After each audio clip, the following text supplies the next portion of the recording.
Porlak konsesi ni PT TPL na adong di sektor Habisaran Kabupaten Toba nuaingo sah do 26.000 hektar bolak na. HP haumena adong di Salut Kabupaten Tobaon bolak na holas 17.078 hektar. Marhite hatorangani Kepala Dinas Pertanian dan Perikanan Kabupaten Toba Amang Jerry Silayan di tahun 2015 saha 20.117 bolak ni hauma di Toba. Alai lamu tunuaeng lamu moru do bolak ni haumaon jala di tahun 2020 bolak ni hauma hola 17.078 hektar nai nama. Itu memang banyak pengurangan lahan sawah Kabupaten Toba. Kalau menurut tahun 2015 data lahan sawah kita 19.917 hektar.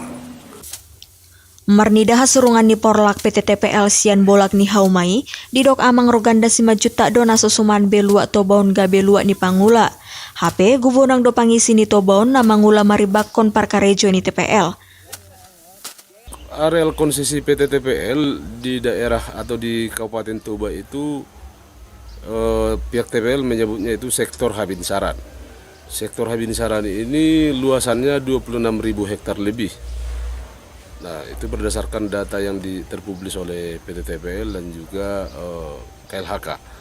Nah, tetapi kan akibat perluasan tanaman eukaliptus di sektor Habinsaran itu tadi terjadi perubahan alih fungsi besar-besaran dari hutan alam menjadi tanaman monokultur eukaliptus. Tentu ini berdampak secara langsung terhadap ketersediaan air yang mengalir dari hulu ke hilir, dan itu berakibat langsung kepada lahan-lahan sawah milik petani di sepanjang kawasan Habinsaran sampai ke Silayan, Laguboti, Balige.